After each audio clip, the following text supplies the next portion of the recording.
أعوذ بالله من الشيطان الرجيم. بسم الله الرحمن الرحيم. فإذا دفعتم إليهم أموالهم فأشهدوا عليهم وكفى بالله حسيبا. للرجال نصيب مما ترك الوالدان والأقربون، وللنساء نصيب مما ترك الوالدان والأقربون مما قل منه أو كثر نصيبا مفروضا. وإذا حضر القسمة أولو القربى واليتامى والمساكين فارزقوهم منه وقولوا لهم قولا معروفا. وليخشى الذين لو تركوا من خلفهم ذرية ضعافا خافوا عليهم وليخشى الذين لو تركوا من خلفهم ذرية ضعافا خافوا عليهم فليتقوا الله وليقولوا قولا سديدا.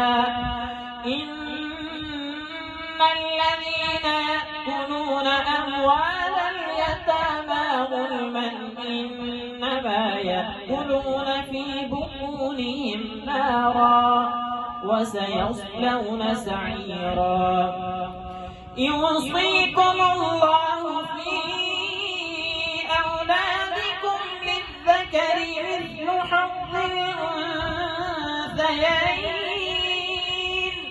فإن كن نساء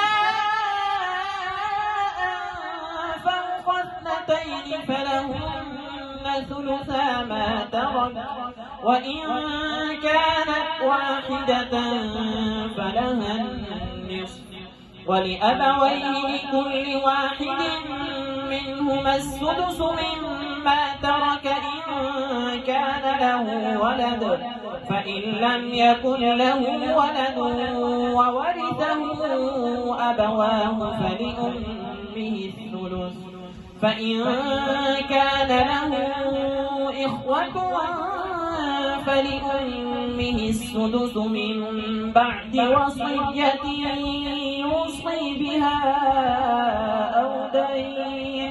آباؤكم وأبناؤكم لا تدرون أيهم أقرب لكم نفعا فريضة من الله، إن الله كان عليما حكيما.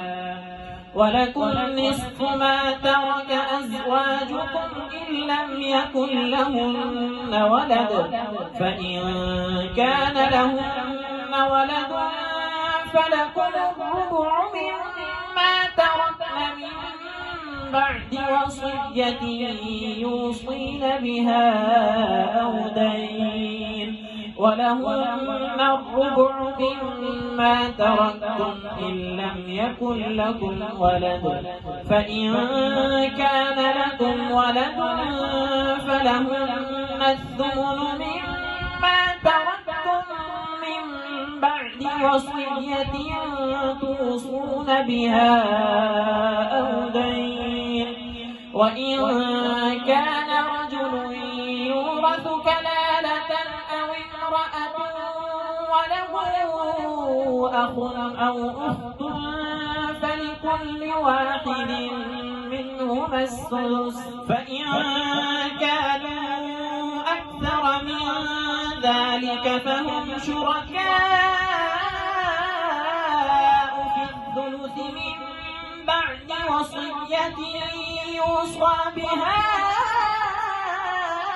أو دين غير مضار، وصية من الله والله عليم حليم.